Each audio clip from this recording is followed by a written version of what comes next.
I'm Logan Crawford, and right now on the Spotlight Network, we're exploring the power of words and the healing force of language, and how biblical wisdom can guide us through life's toughest challenges. We're talking to a terrific author. Her name is Betsy Boo, and she joins us to discuss her thought-provoking new book. It is called Thoughtscape Word Drops. It is a deeply personal and spiritual journey that connects words, weather, wonder, and humanity.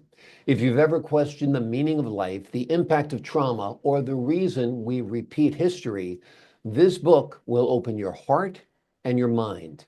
We're delighted to have this very talented author join us here today on Spotlight. We thank the team at Prime 7 Media for helping us put him in the spotlight today, and we ask viewers like you to support authors like her by subscribing to our channel and by purchasing her amazing book. The link is below the interview.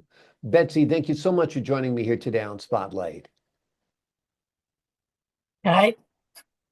Good to have you on the show, my friend. Tell us a little bit about the inspiration. Why did you decide to write this book? Well, as a child growing up, when we're young, and that we wonder about a lot of things that are going on out in the universe, but with education and schooling and all that, it gets put to the back of our minds. And then when I started looking into the old time sayings that I used to hear our family say, or our family tree say over the years, they'd start telling us what they could see or know, then they get interrupted and the sentence never ever got finished. And that's why we've got unspoken words out there. And with the verbal and the material possessions on earth, but there's also a spiritual meaning to everything as well. It's what they create on earth. And I just started wondering about it and that because reading the teacups and the spiritual ladies and that sort of wasn't my scene. And I had a feeling it was more deeper than that. Our life and the reason for our being was more deeper than just telling your fortune sort of thing. And so that's how I started my book. And I started realizing that every word that we say, good or bad, break it down to numerology, and it matches up with the verse in the Bible. And it's unbelievable how swear words, bad words, instead of saying it and doing it and acting it out, check the verse in the Bible and you'll find out it tells you a whole new sort of sentence on what it's really about. And it's so interesting. I get so engrossed in it. It's I'm starting my fourth book. It's just we all have vision. We all have ideas of what we think's going on out there. We hear what scientists say and all that. But by using our words, we can go on levels. There's something that just come to mind the other day was the wall of China. And I was looking at the picture of it out there, the big wall of China, and I thought, well, why did they build a big wall? Why is there steps there? Well, if you take the word wall, W, wisdom, all long lives. Or it could be words, all long lives, meaning use our words now to keep the balance of the weather out there. And that's so it's with all the different cultures and the different ideas and different family trees that they've all got, and they've all got old time sayings, and a few of them that things that they said that used to always sort of been said in our family was depend on a walking stick, not on others. And words once spoken verbally can never be recalled. Well, that's true. It stays around us, and the Bible says go back to what you first knew.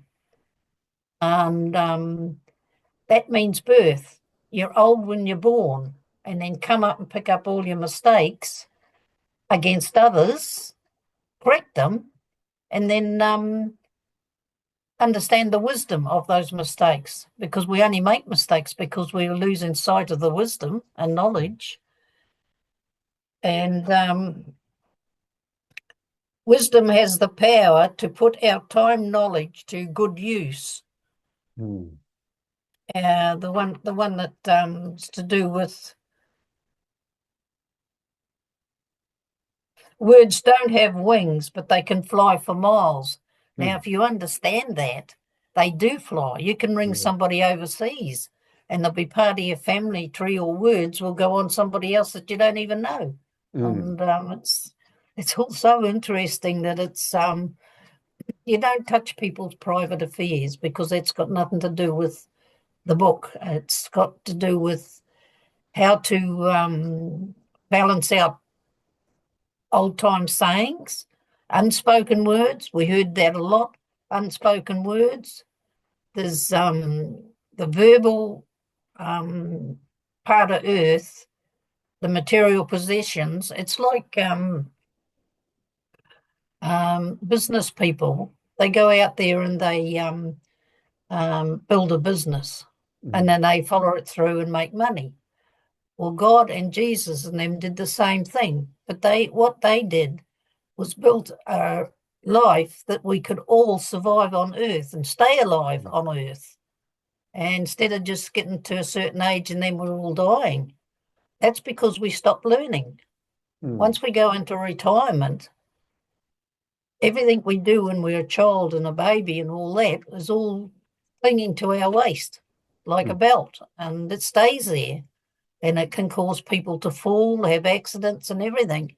But if we understand the wisdom of those actions of when we were young, we can strengthen and improve. Your body heals.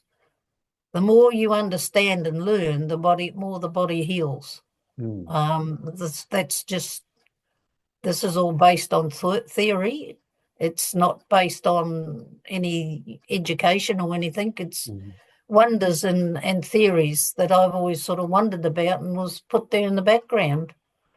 When you're children and that, well, like me, I used to wonder why there was dark people and white people. And I always thought that because we went to school with all the different cultures. And when I got to 40, I got the answer. I do know why people are dark, some are dark and some are white, and all the different coloured cultures. And that, but it's not for me to give my ideas to others. When they're ready, God will tell you your answer for what each individual wants to know. But it's so interesting in that, and we weren't sort of created just to get old and die and have babies and get married. There was more to our life. And that's what I thought with that wall of China. Did they know something? Something in the background that they didn't fully understand, and why they built the steps. You take one or two steps at a time, and don't touch what's not yours before your time. And it's it's very interesting actually. So I thought if I put it into book form, I could others can sort of see how to do it, but stay in their own culture or their own family tree first before they venture out onto levels. So it's all if you put it down in words, it was easier to put it in words than to just keep it mulling over in your mind all the time. It was writing it down. So the book shows you how to do it in your own education and cultures. So that's how I understood to do it. And by reading the book and that, it's and getting the book, and it just, it helps you understand just how to go about it. Yeah. Wonderful. Well, you've done great work on this book. I think it's going to be helpful to a lot of people. The name of the book is Thoughtscape Word Drops. It is a deeply personal and spiritual journey that connects words, weather, wonder, and humanity. If you've ever questioned the meaning of life, the impact of trauma, or the reason history repeats itself, this is a book that'll open your heart and open your mind. Betsy, you've done beautiful work on this book, wonderful work today explaining it all. Thank you so much for joining me here today on Spotlight. I wrote 2 books. I sort of started 2 books before that one is Life's Most Complex Problems and Bits and Pieces, the biggest jigsaw puzzle. And that basically is what life's about. It is a jigsaw puzzle, and we've got to put the pieces together in our family tree first and then venture first out onto levels. Yeah. And by doing that, we can help balance the weather out there as it comes in, and we won't get Noah's Ark back in again. We hope to hold it at bay. So it's, you know, it's there for the asking. Just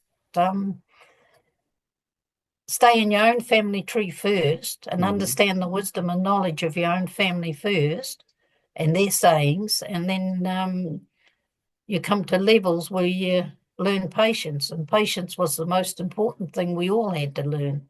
Yeah. And most of us don't.